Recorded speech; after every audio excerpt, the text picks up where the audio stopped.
الحمد لله رب العالمين والصلاة والسلام على رسوله الأمين وعلى آله وصحبه أجمعين.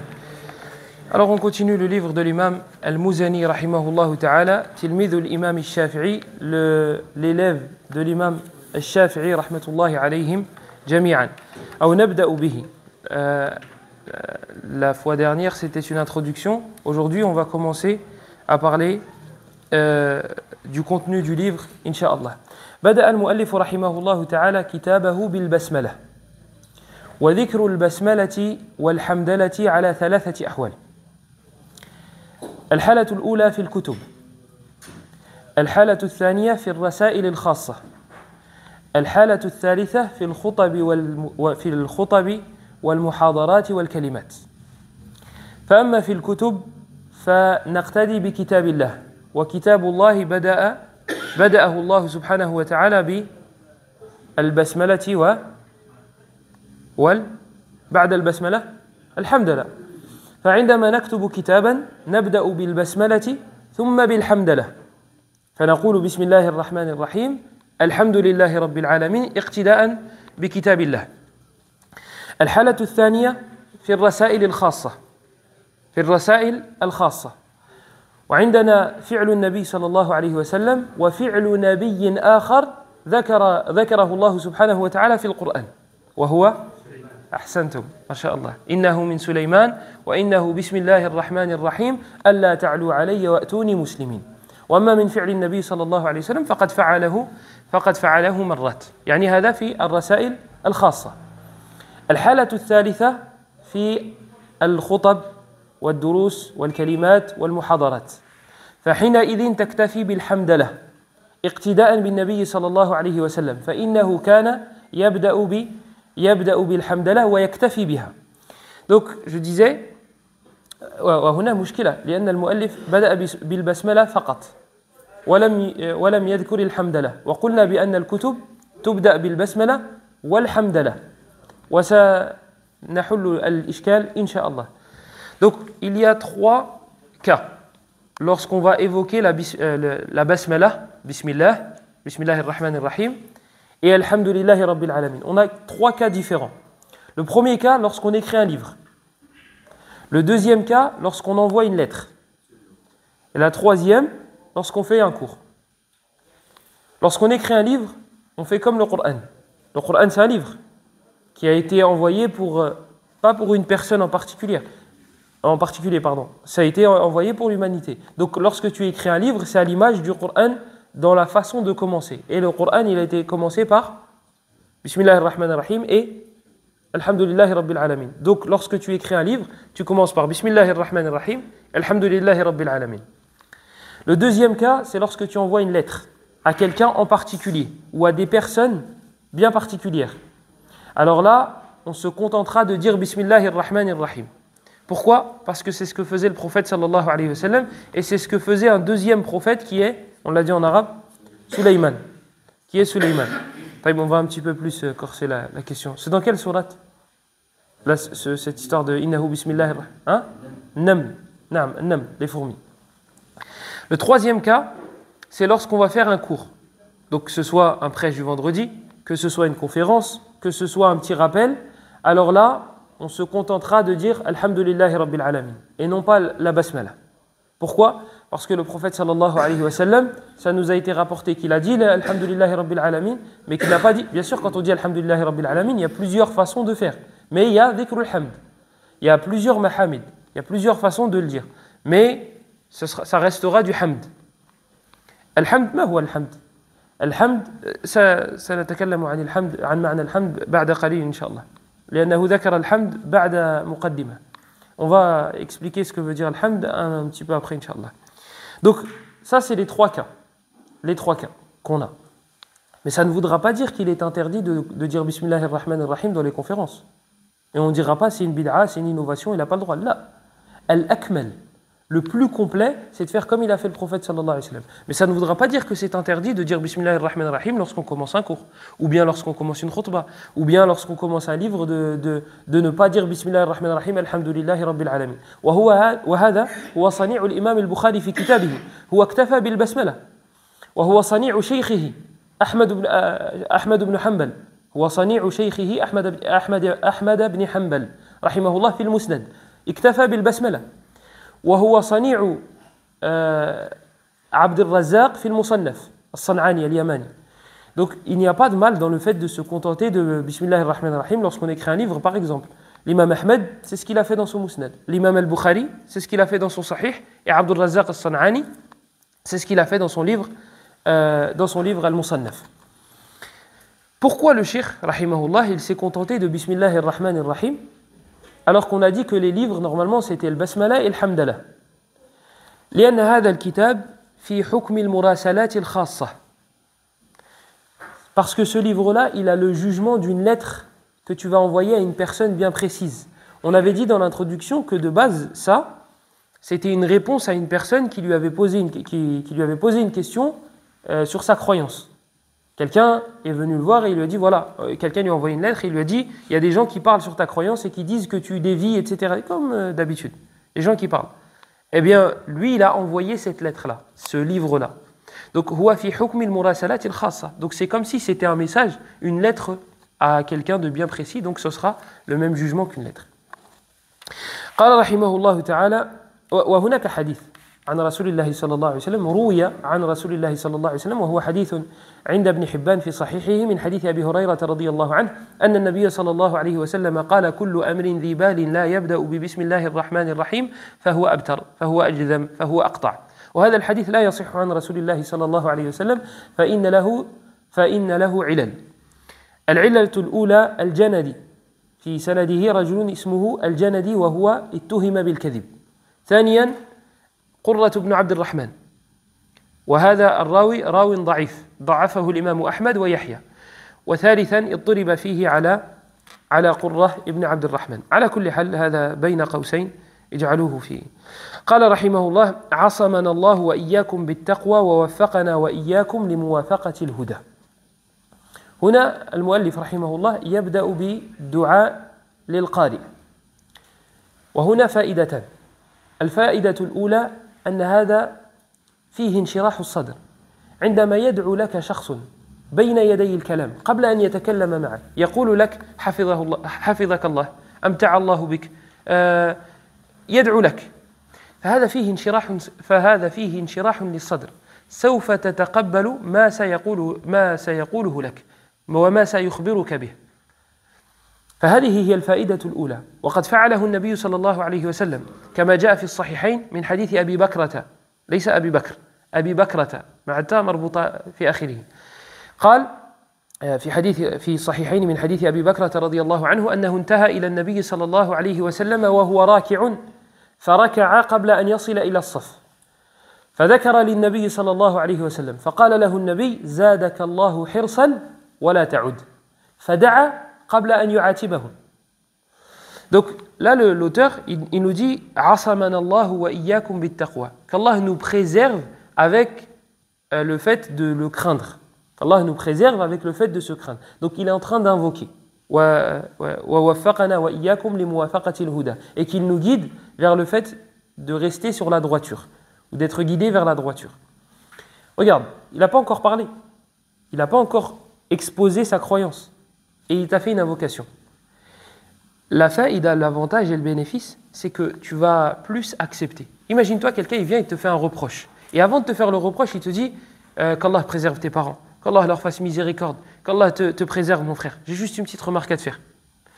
Là, il a préparé le terrain. Là, il peut se permettre de faire une remarque. Tu vas plus accepter parce qu'il a fait une bonne introduction. Là, lui, c'est ce qu'il a fait. Il a fait une introduction en invoquant pour toi. Et ça, le prophète sallallahu alayhi wa sallam l'a fait. Dans le hadith d'Abu Bakrah, donc je précisais que Abu Bakr et Abu Bakrah, ce ne sont pas les mêmes personnages. Abu Bakr et Abu Bakrah, c'est avec un ta marbuta. Et c'est celui qui rapporte ce hadith-là. Abu Bakr as-Siddiq, radiyallahu anhu, lui ne rapporte pas beaucoup de hadiths du prophète sallallahu alayhi wa sallam. Donc Abu Bakrah, il dit, je suis parti voir le prophète sallallahu alayhi wa sallam et je l'ai trouvé en inclinaison. Fait le ruku'. Il a dit, donc lui il rentre dans la mosquée, il voit que les musulmans ils sont en ruku'. Il a dit faraka'tu qabla an asila ila as-saf. Moi j'ai fait l'inclinaison avant d'arriver au rang. D'accord? Donc imaginez-vous, nous on n'a que 2 rangs, il y a une personne qui rentre dans la mosquée, elle nous voit en ruku', qu'est-ce qu'elle fait? Elle est tout au fond et elle sait très bien que le temps d'arriver, elle n'aura pas de ruku', ben fait l'inclinaison. Fait l'inclinaison avant d'arriver au ruku'. Donc, فركع قبل أن يصل إلى الصف. Il a fait le ruku' avant d'arriver à un rang. فذكر للنبي.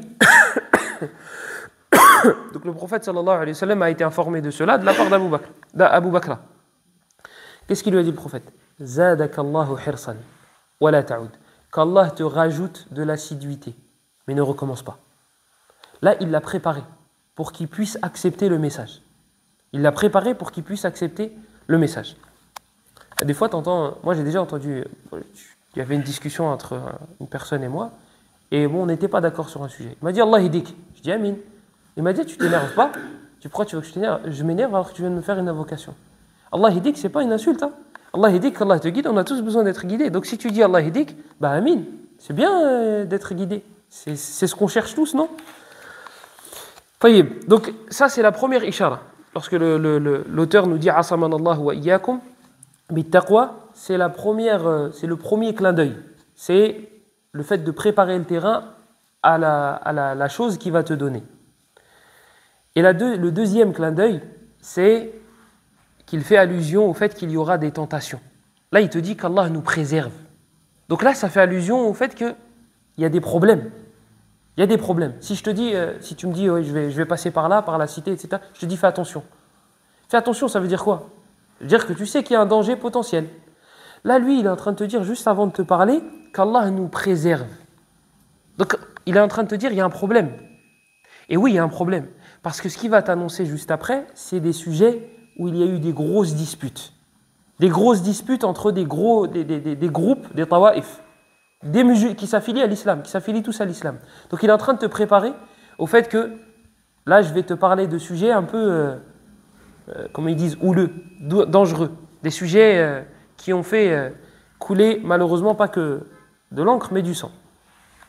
وهنا يخبرك كيف تنجو من الفتن قال عصمنا الله وإياكم أن تعتصم بالله أن تلجأ إليه وتعتصم به وقد جاء في صحيح مسلم من حديث زيد بن ثابت رضي الله عنه أن النبي صلى الله عليه وسلم قال تعوذوا بالله من الفتن ما ظهر منها وما بطن فالذي يلجأ إليه عند نزول الضر وعند إرادة كشفه هو الله سبحانه وتعالى وإن يمسسك الله بضر فلا كاشف له إلا هو.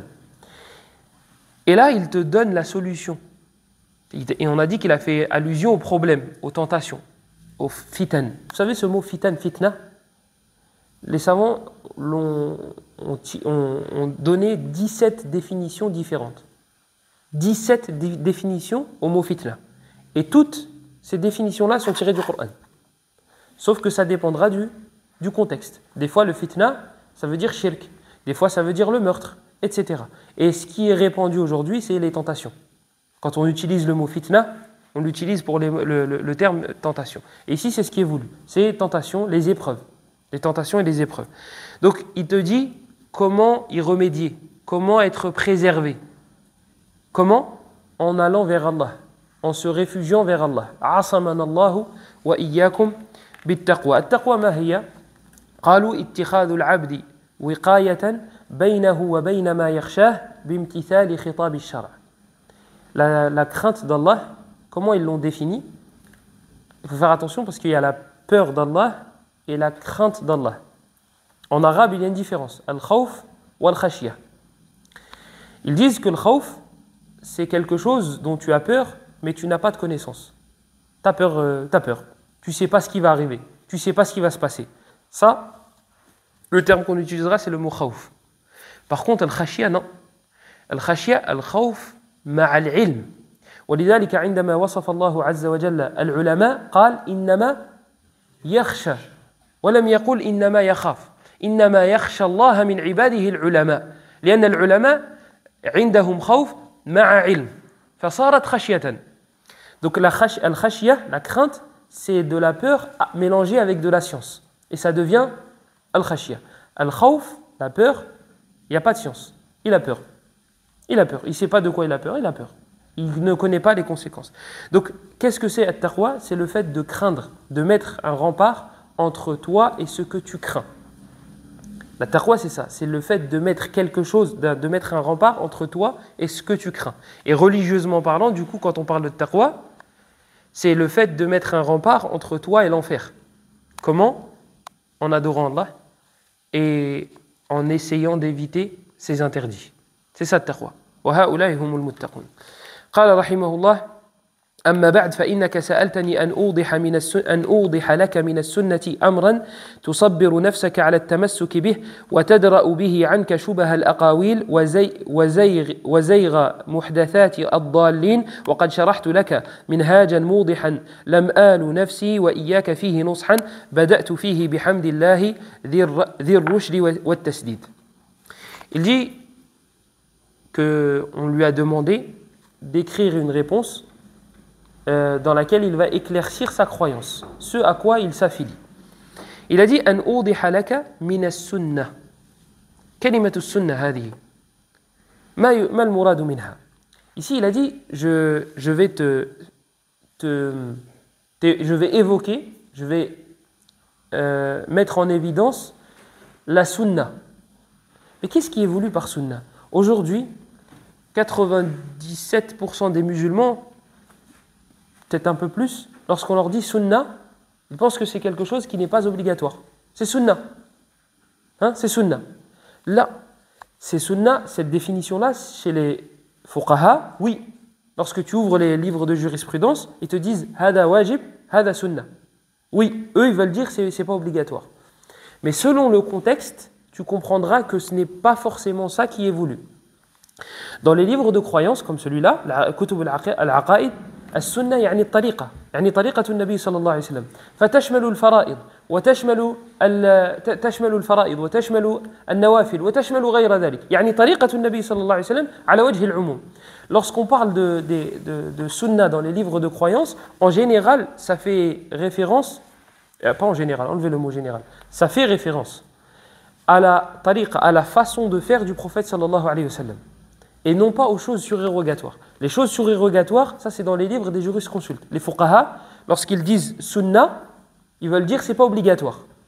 Mais dans les livres de croyance, non, c'est pas ça qui est voulu. Dans les livres de croyance, ce sont des choses obligatoires. Ce sont des choses qui sont en rapport avec la croyance. Donc en fait, ça dépendra du contexte. Lorsqu'il est utilisé dans ce contexte-là, chez les savants de l'aqaïd, de la croyance, ça voudra dire la tariqatu nabi sallallahu alayhi wa sallam. وهذا جاءت في أحاديث النبي صلى الله عليه وسلم عليكم بسنتي وسنة الخلفاء الراشدين المهديين من بعدي عضوا عليها بالنواجذ. أتظنون أن النبي صلى الله عليه وسلم يحث أمته هكذا على النوافل؟ لا. ذكر أن الأمة ستختلف. إنه من يعش منكم فسيرى اختلافا كثيرا فعليكم بسنتي. يعني النوافل؟ لا ليس المراد بالنوافل هنا.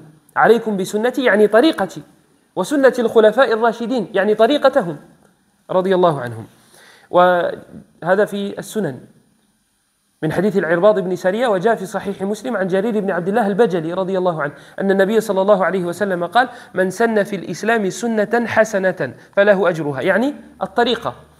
Donc le fait de vouloir dire par le mot sunna le chemin, c'est venu dans la sunna du prophète sallallahu alayhi wa sallam. Dans le hadith rapporté par l'imam Abu Daoud, At-Tirmidhi et Ibn Majah, selon l'Irbad ibn Sariya, le prophète sallallahu alayhi wa sallam nous a dit que cette communauté-là allait se diviser. Innahu man ya'ish minkum fasayara ikhtilafan kathira. Celui parmi vous qui va vivre verra beaucoup de divergences. Ensuite, il donne la solution, le remède. Il dit fa'alaykum bi sunnati. Cramponnez-vous à ma sunna. Est-ce que vous pensez qu'ici le mot sunna il veut dire les choses surérogatoires? Non. Là, il te parle de divergence, il parle de dispute, il te parle de tentation, de fitanes qui vont arriver. Donc il ne te dit pas, oui, fais attention à bien faire 2 rak'at avant le fajr, 4 rak'at avant le dhuhr et 2 rak'at après le maghrib. Non, il ne te parle pas de choses surérogatoires. Il te parle de sa tariqa. Yani alaykum bi sunnati, accrochez-vous à ma sunna, yani à mon chemin, à la droiture. Donc as-sunna, ça peut vouloir dire la religion. La religion de manière globale et générale, yani le chemin. Et pourquoi on a défini, pourquoi les savants ont utilisé ce terme-là? Pourquoi les savants ont utilisé ce terme-là et ils n'ont pas dit on suit le chemin en utilisant le terme Coran? Parce que le Coran, il est ijmali. Il est sunnah tafsiliya. Parce que le Coran, il est global. Wa aqimus salah. Et accomplissez la prière. Comment j'accomplis la prière? C'est global et général. Wa atuz zakah. Et donner la zakah. Combien je dois donner? La zakat obligatoire. C'est global et général. Ça veut dire que les gens, ils peuvent interpréter à leur sauce. Ils peuvent dire, oh non, t'inquiète, je suis le Coran. Par contre, la sunna, ils ne peuvent pas jouer. لأن السنة تفصيلية. Parce que la sunna, elle est venue détailler les adorations. Il faut que tu fasses comme ça, il faut que tu fasses comme ça. Donc, c'est pour ça qu'ils ont utilisé ce terme-là plutôt que l'autre. قال رحمه الله تعالى الحمد لله أحق من ذكر وأولى من شكر وعليه أثني. Donc ici, il a fait le hamdallah. Ici, il a fait le hamd. الحمد قالوا هو الثناء على المحمود لجميل صفاته مع حبه وتعظيمه. Donc certains ils traduisent par les éloges, alhamd. Non. C'est des éloges, alhamd, plus le fait d'aimer la personne, de l'immensifier, et en plus de cela, les éloges seront dus à ses caractéristiques qui sont nobles. Lorsque tu réunis ces ingrédients-là, ça te fait le hamd. Donc tu immensifies la chose ou la personne.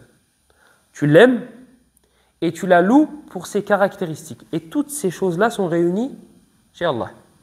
Allah subhanahu wa ta'ala, lorsque tu fais ces éloges pour les attributs, ces attributs qui sont excellents, en l'aimant et en l'immensifiant.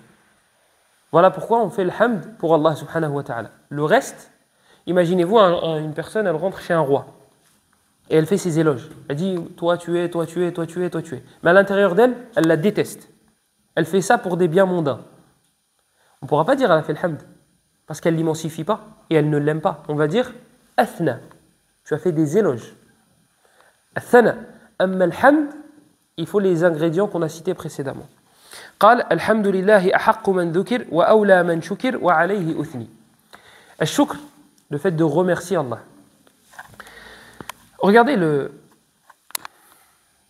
bienfait de manger. Le bienfait de manger. Le simple fait de manger réunit plein de bienfaits.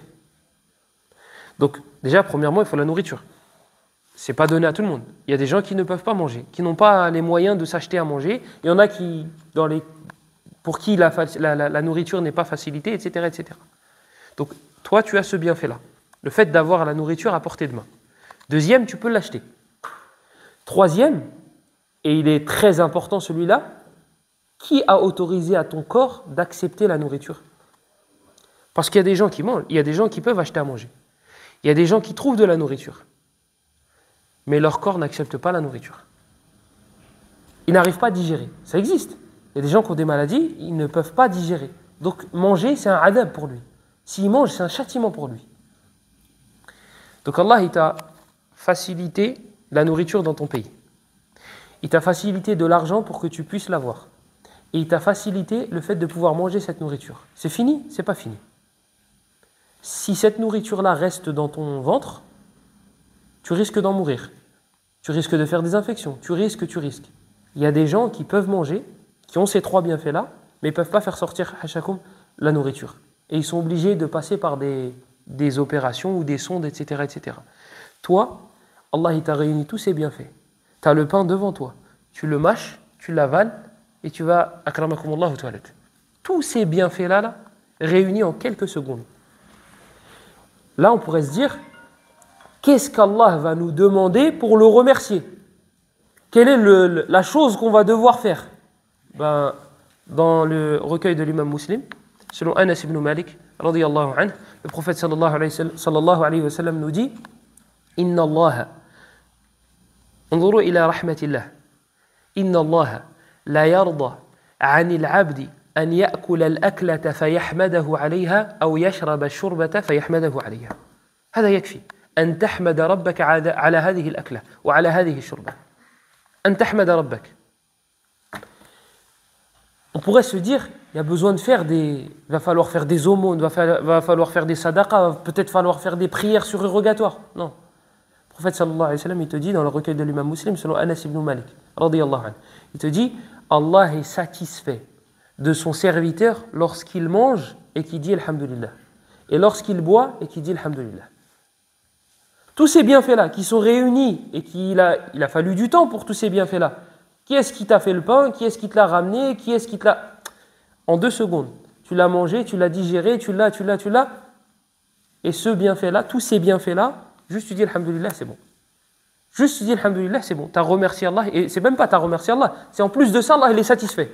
Et en plus de ça, il va te récompenser pour ce que tu viens de faire. Yani, yujazi bil kathir fi muqabalati al-qalil. Yani, toi, il te demande un tout petit truc. Il te demande un tout petit truc. Et en plus de ça, c'est pour ton bien à toi, parce qu'en plus, après avoir fait cette adoration-là, il va te donner des récompenses plus énormes. Aïe Rabb, quel Seigneur est notre Seigneur. Pour remercier Allah sur les autres bienfaits, il y a 3 conditions. Pour remercier Allah sur les autres bienfaits, il y a 3 conditions. Pour tous les autres bienfaits, il y a 3 conditions. يقول الإمام ابن القيم رحمه الله في أول كتابه في الوابل الصيب من الكلم الطيب قال فإن العبد دائم التقلب بين هذه الأطباق الثلاث الأول نعم من الله تعالى تترادف عليه فقيدها الشكر وهو مبني على 3 أركان الاعتراف بها باطنة والتحدث بها ظاهرة وتصريفها في مرضاة وليها ومسديها ومعطيها فإذا فعل ذلك فقد شكرها مع تقصيره في شكرها انتهى كلامه. Il dit qu'il y a 3 choses pour remercier Allah. Il y a 3 éléments. Le premier élément, c'est le fait de reconnaître dans ton fort intérieur que ça vient d'Allah. Ce bienfait, je ne l'ai pas eu grâce à mon argent, grâce à ma science, grâce à mon intelligence, grâce à ma lignée. Tu l'as eu grâce à Allah. Il y a des gens plus riches que toi qui ne peuvent pas manger. Il y a des gens plus riches que toi qui ne peuvent pas s'acheter des voitures, etc. Parce que. Il y a 1001 raisons. Donc ce n'est pas grâce à ton intelligence, ce n'est pas grâce à ton argent, c'est grâce à Allah. Le fait de reconnaître ça dans ton fort intérieur, c'est le premier point pour remercier Allah. Le deuxième, c'est le fait de l'évoquer avec sa langue.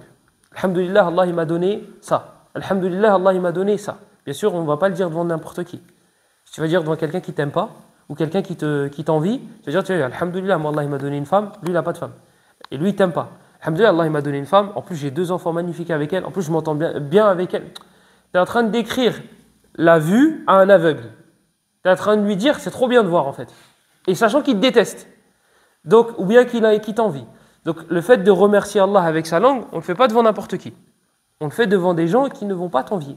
Au contraire, qui vont faire des invocations pour toi. Et à leur tête, les parents.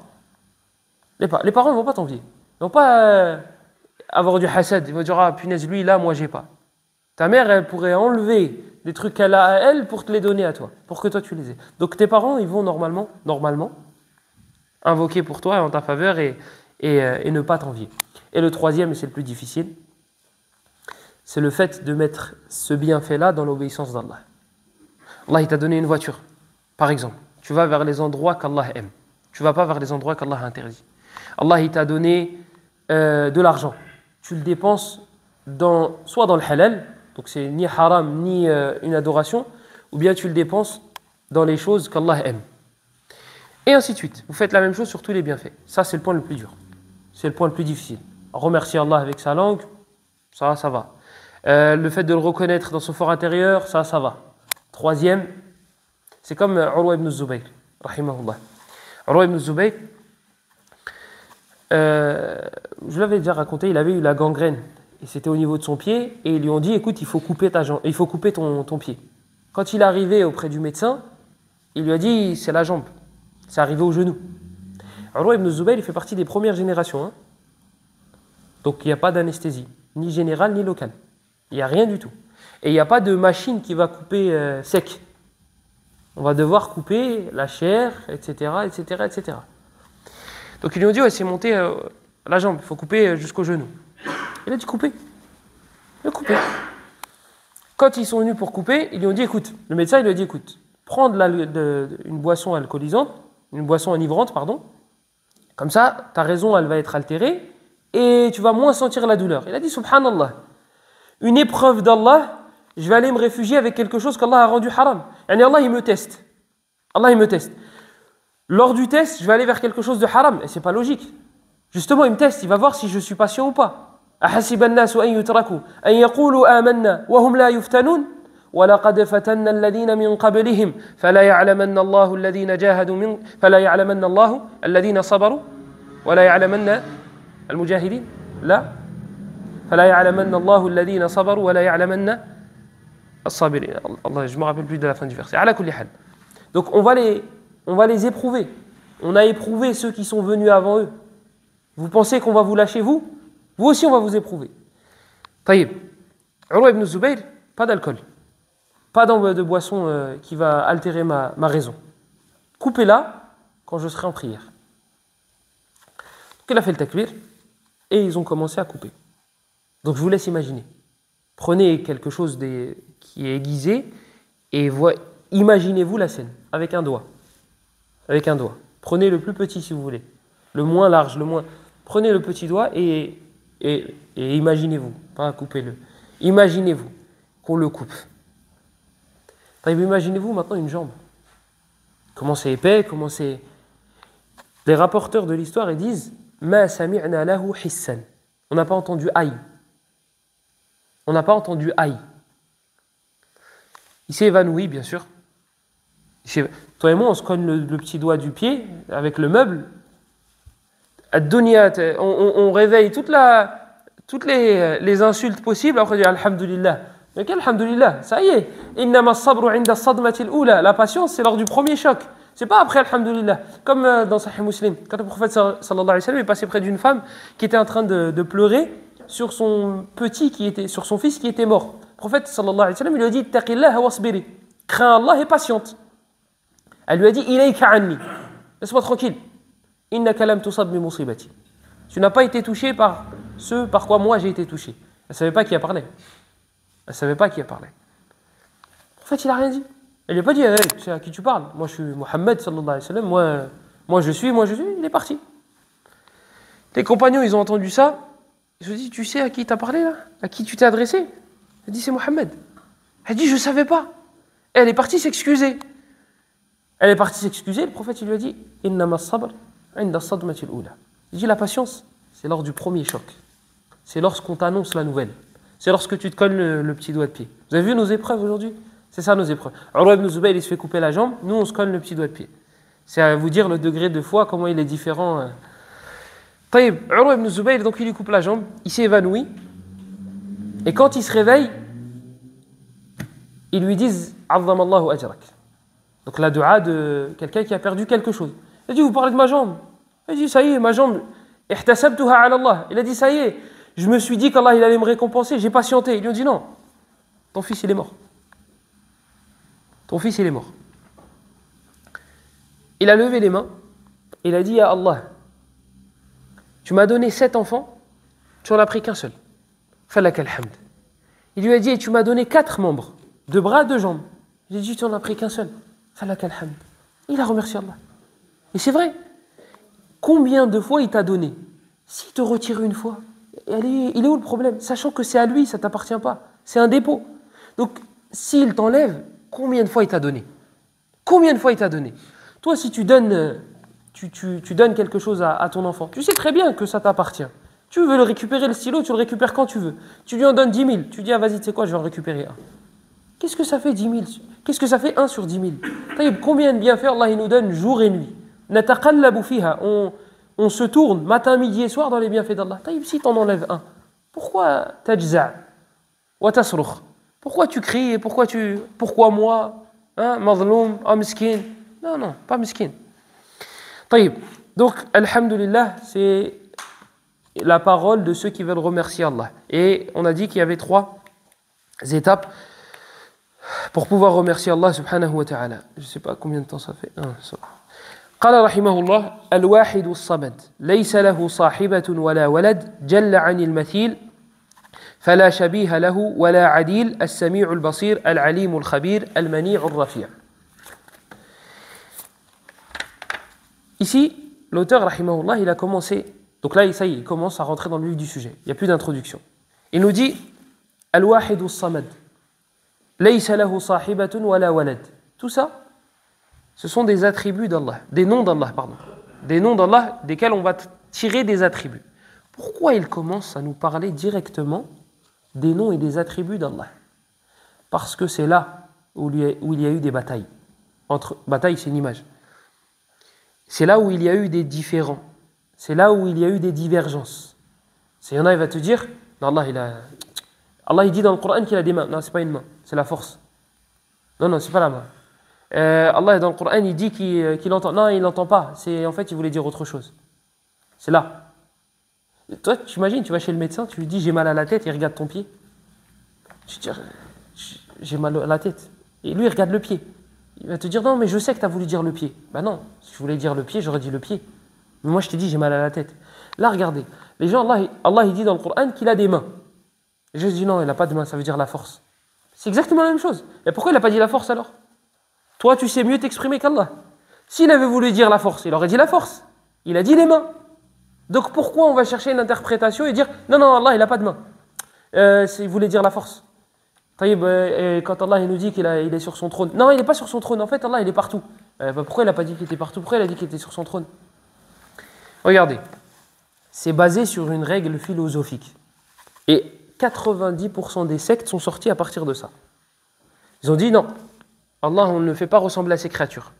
D'accord? Donc ça veut dire quoi? Ça veut dire Allah, il n'a pas de main. Ça veut dire Allah, et ils enlèvent toutes les caractéristiques d'Allah. Mais c'est Allah qui nous a cité dans le Coran. Comment on fait? Oui, mais en fait, il voulait dire autre chose. Rappelez-vous l'image du médecin. Si vous allez chez le médecin et vous dites j'ai mal à la tête, il regarde ton pied. Ça veut dire que tu me prends pour un imbécile. Si j'avais voulu dire pied, j'aurais dit pied. Voilà. Et bien là, Allah, il te dit main, il te dit oui, non, ça veut dire la force. Et ça, non, ça veut dire ça. Regardez. C'est basé sur une règle philosophique qu'ils ont dans leur tête. Si on dit qu'Allah, il a une main, on l'a fait ressembler à ses créatures. Donc, Allah, il n'a pas de main. Mais non. Premièrement, c'est faux. Cette règle-là, elle est fausse. Le serpent, il a un ventre ou il n'a pas de ventre? Il a un ventre. Toi, tu as un ventre ou tu n'as pas de ventre? Tu as un ventre. C'est la même chose. C'est les mêmes ventres. Lui, il marche sur son ventre. Toi, tu ne peux pas marcher sur ton ventre. Tu peux essayer, mais tu n'y arriveras pas.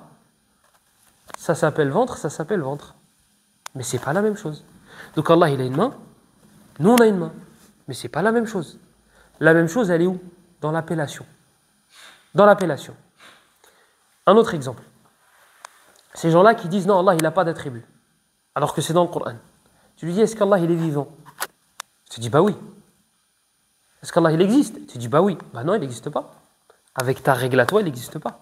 Parce que tu as dit, si on dit qu'il existe et que nous existons, bah ça y est, c'est la même chose. Tu as fait ressembler à Allah et ses créatures. On va te dire, non. C'est une existence qui est propre à lui. Et ben c'est la même chose. C'est une main qui est propre à Allah. Comment elle est? Allahu a'lam. Ça, nous, on ne peut pas s'approcher de ça. On ne peut pas s'approcher de comment. L'imam Malik, rahimahullah, est un homme qui est rentré dans la mosquée. Il lui a dit, ya imam, Ar-Rahmanu ala al-arsh istawa. Kayfa istawa? Un homme qui est rentré dans la mosquée et il a dit à l'imam Malik, ya imam, le tout miséricordieux s'est établi sur son trône. Comment il s'est établi? L'imam Malik, il a baissé la tête et il est devenu rouge. Pourquoi? Parce que personne ne demande sur le kayf. Personne ne demande comment sur Allah. Personne ne peut demander comment. Allah, il nous a dit qu'il était sur son trône. Ar-Rahmanu ala al-arsh istawa. Stop. Tu t'arrêtes là. Ne cherche pas à savoir comment. Pourquoi il est impossible de savoir comment? La raison humaine, c'est un récipient. Elle va faire une analogie automatique. Elle va le faire automatiquement avec ce qu'elle connaît déjà. Imaginez-vous quelqu'un qui est aveugle, de naissance. Imaginez-vous. Tu lui dis, moi j'aime bien la couleur orange, qu'est-ce que tu en penses? Tu dis, j'ai jamais vu la couleur. Tu lui dis, en fait, regarde, je t'explique, ça ressemble au rouge. Qu'est-ce que tu fais? Le rouge, il l'a jamais vu. Lui, il ne peut pas faire d'analogie. Tu ne peux pas lui dire, le rouge, en fait, ça ressemble au orange et le orange... Mais lui, il est au courant ni du rouge ni du orange. Tu ne peux pas lui faire d'analogie. Taïb, Allah, on ne l'a jamais vu. On n'a jamais vu quelque chose qui lui ressemble. Jamais. Est-ce que je peux faire une analogie? Je ne peux pas. Parce que je ne connais pas quelque chose qui lui ressemble. Donc je ne vais pas faire d'analogie. C'est l'image de cette personne-là qui est née aveugle. Tu dis orange, rouge, la différence entre orange et rouge. Bon, vas-y, c'est pas grave. Le marron. Le marron, ça ressemble. Tu te dis, mais je suis né aveugle. Moi, je n'ai pas la notion des couleurs. Donc tu ne peux pas m'expliquer, ça ressemble à ça. Donc là, Allah subhanahu wa ta'ala, walillahi al-mathalul a'la. Et à Allah appartient les plus beaux exemples. Tu ne peux pas faire d'analogie avec ces créatures. Tu ne peux pas dire, ah, Allah il a une main, ah ben nous on a une main, ah ben ça veut dire la même chose. Non. Non. لأن الله يقول ليس كمثله شيء. Rien ne lui est semblable. Rien ne lui est semblable. Donc la ressemblance sera dans quoi? Dans l'appellation. Dans l'appellation. L'être humain, il fait cette analogie directement. Et puis, on va rentrer dans la philosophie. Vas-y. On va rentrer dans le débat. Si je dis qu'Allah a une main, je l'ai fait ressembler à sa créature. Donc, résultat, il n'a pas de main. Tu l'as fait ressembler à sa créature. Tu l'as fait ressembler à sa créature. Un humain qui naît et qui n'a pas de main, c'est un humain incomplet. On appelle ça un handicapé. C'est un handicapé. Donc tu l'as fait ressembler aux créatures d'Allah qui ont des manquements. Tu as voulu fuir la ressemblance à l'être humain, tu l'as fait ressembler à un humain mais incomplet. Si tu dis Allah il n'entend pas, ça ne veut pas dire Sami', ça ne veut pas dire il entend. Ça veut dire Sami', si on accepte ce nom, mais Allah il n'entend pas. D'accord. Pourquoi? Parce que les humains ils entendent. Et donc du coup on ne peut pas le faire ressembler à sa créature. D'accord. Il y a des humains qui n'entendent pas. Tu l'as fait ressembler à sa créature. Sauf que tu l'as fait ressembler à sa créature handicapé. Donc en fait, tu as voulu fuir le tashbih, mais tu es rentré dedans. Mais encore pire que dans le premier. Donc c'est quoi la solution? La solution c'est, demain il te ressuscite Allah. Et qui te dit, pourquoi ya Abdi, pourquoi mon serviteur, tu as dit que j'avais une main? Ya Allah, j'ai trouvé dans ton livre, Ma mana'aka an tasjuda lima khalaqtu biyaday. J'ai trouvé ça dans ton livre. Al-Yahoud ya'lamuna dhalik. Al-Yahoud.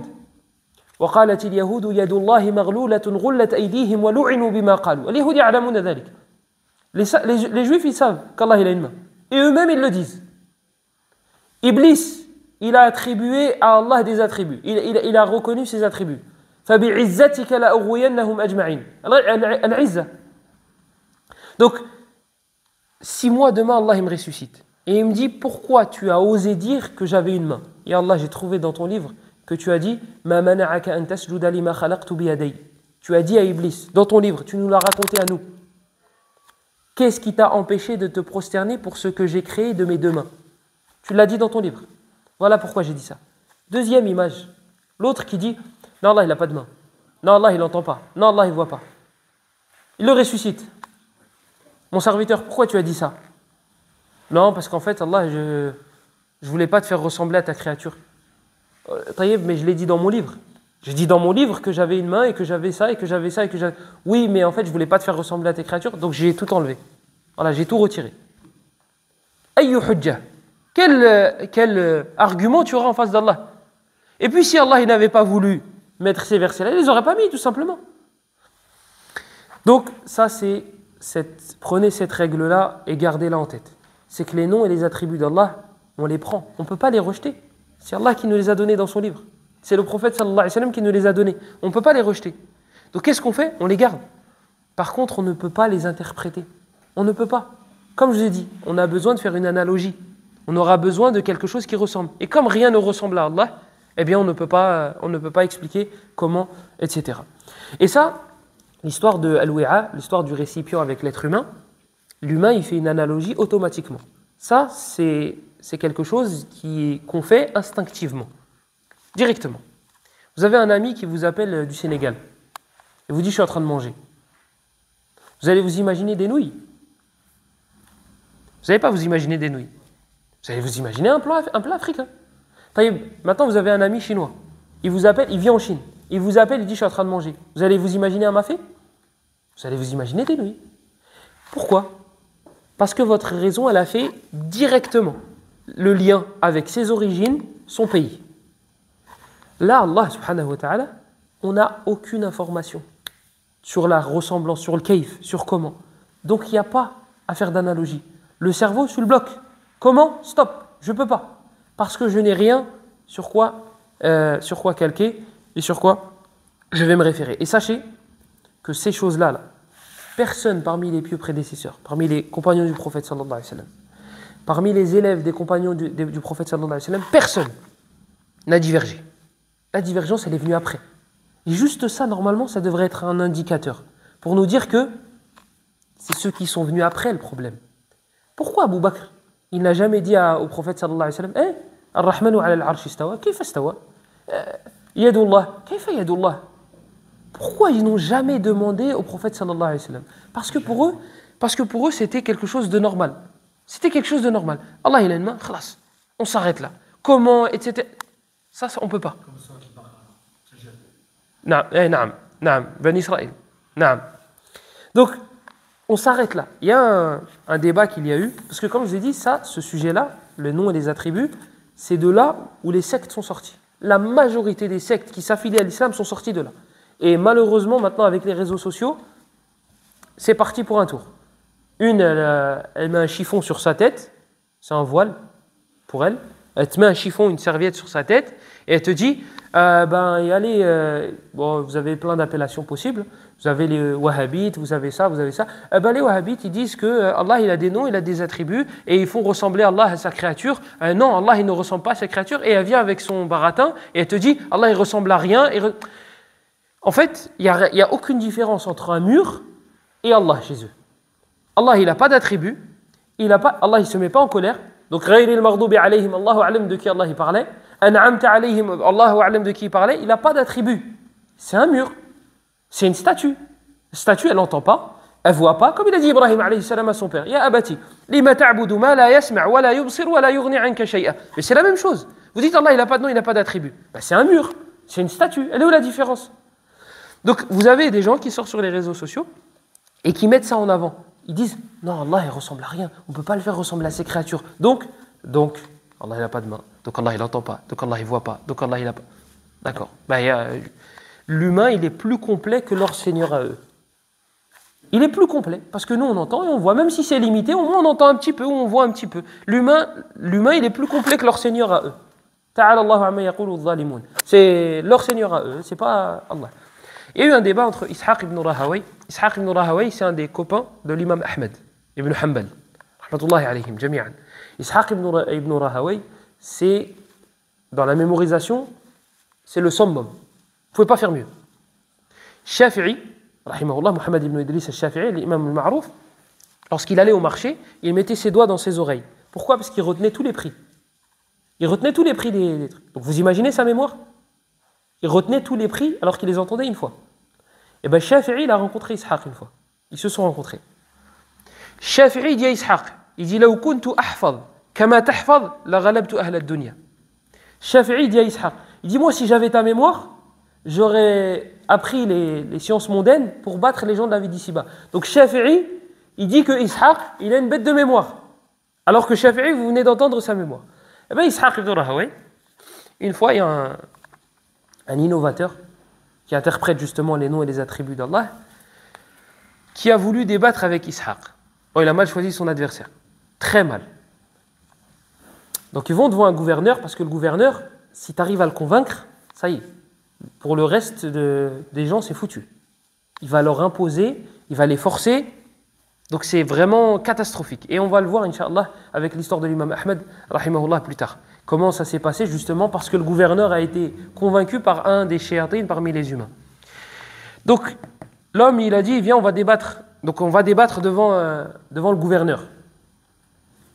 Ishaq il n'a pas le temps de parler avec ce genre de... Tu vois, ce serait leur donner de l'importance. Il insiste. Vas-y on va débattre. Donc ils débattent devant le gouverneur sur les noms et les attributs d'Allah. Il y en a un qui renie et qui dit non Allah il n'a pas de nom, il n'a pas d'attributs. Ou bien même s'il a des noms, il a des attributs, ils sont dénoués de sens. Donc il te dit Sami' la yasma', al-basir la yubsir. Taïb, ça sert à rien alors. Ça sert absolument à rien. Si je te dis j'ai des lunettes mais je suis aveugle, ça sert à quoi? Et bien là, ils te disent oui Allah, Sami' mais il n'entend pas. Al-basir mais il ne voit pas. Taïb. Vous avez lui et vous avez Ishaq à côté. Et vous avez le gouverneur. Donc ils débattent. Ishaq il ramène des arguments avec des hadiths du prophète sallallahu alayhi wa sallam, etc. L'homme, il n'a plus d'arguments, l'autre. Qu'est-ce qu'il dit?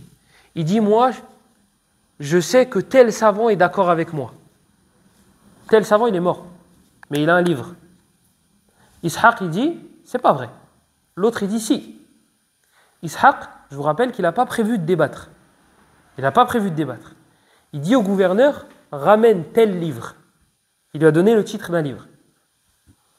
Il ramène le livre. Ishaq, il dit, va à telle page, on va dire page 17. Va à la page 17. Il n'a pas préparé le débat.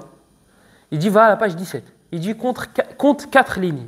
Il compte, page, ligne, il a trouvé la parole qui était en conformité avec Ishaq ibn Rahawi. Il a retenu la page et la ligne.